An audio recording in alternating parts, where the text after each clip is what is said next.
आयुष्य बदलून जातं रे. आपण घरी आहे नाही आहे लावून चालल्या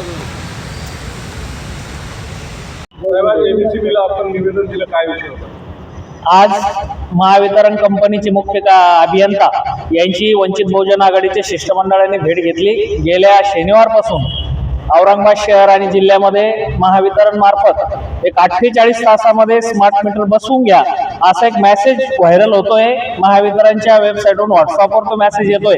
सर्वसामान्य ग्राहकांमध्ये या महावितरण बद्दल जो असंतोष आहे, महावितरणचे दडपशाहीचं धोरण या औरंगाबाद शहर जिल्ह्यामध्ये अवलंबित आहे, याचा विरोध म्हणून आज वंचित बहुजन आघाडीचे शिष्टमंडळांनी मुख्य अभियंता यांची भेट घेतली. मुख्य अभियंता यांना आम्ही समज दिली की याच्यानंतर औरंगाबाद शहरामध्ये कुठलाही स्मार्ट मीटर ग्राहकाच्या परवानगीशिवाय बसवलं जाणार नाही, आणि जर तसं जर झालं तर वंचित बहुजन आघाडी त्या हे सगळ्या गोष्टी हाणून पाडील असा इशारा आज महावितरणचे मुख्य अभियंता यांना आम्ही वंचित बहुजन आघाडीच्या वतीने दिला.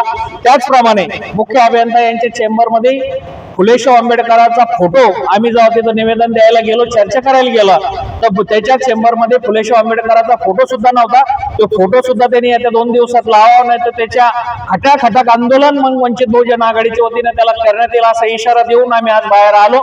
येत्या 2 दिवसामध्ये तो चेंबरचे फोटो लावून त्या ज्या स्मार्ट मीटर बद्दल जे लोकांमध्ये गैरसमज निर्माण झालाय त्याबद्दल तो स्पष्टीकरण पेपरमध्ये देणार असल्याचं त्यांनी आज आमच्या शिष्टमंडळाला सांगितलं. त्यांच्याबरोबर झालेल्या चर्चेने आपण समाधानी आहात?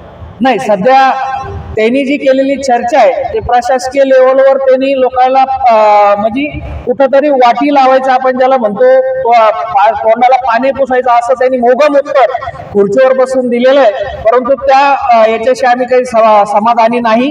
त्यांनी जर हे 2 दिवसामध्ये स्पष्टीकरण देऊन हे मीटर लावायचं थांबवलं नाही तर वंचित बहुजन आघाडी त्या स्मार्ट मीटरचा होळी या कार्यालयासमोर केल्याशिवाय राहणार. वंचित बहुजन आघाडीच्या वतीने सर्व वीज ग्राहकाला आव्हान करण्यात येते की जर समजा तुमच्या एरियामध्ये त्या तुमच्या एरियाचे शाखा अभियंता असतील, लाईनमन असतील, हे जर स्मार्ट मीटर बसवण्यासाठी तुम्हाला जर आग्रह करणार असेल, जबरदस्ती करणार असेल, तर माझी सर्वसामान्य जनतेला वीज ग्राहकाला आव्हान आहे तर वंचित बहुजन आघाडीचे आमचे त्या वार्डातले वार्ड अध्यक्ष, त्या शहरातले शहराध्यक्ष, ग्रामीण भागामध्ये असतील सर्कल अध्यक्ष, तालुका अध्यक्ष, जिल्ह्याचे पदाधिकारी यांच्याशी संबंधित वीज ग्राहकांनी संपर्क साधावा. त्यांचं स्मार्ट मीटर बसवून दिले जाणार नाही, त्यांना आहे तेच जुनं मीटर ठेवलं जाईल ही गॅरंटी वंचित बहुजन आघाडीच्या वतीने आम्ही देतोय. सर्वसामान्य ग्राहकांनी जर समजा अशी काही सत्य होणार असेल तर ते वंचित बहुजन आघाडीच्या पदाधिकाऱ्याच्या निदर्शनास आणून द्यावे असं आव्हान मी आपल्या माध्यमातून सर्व जनतेला करतो.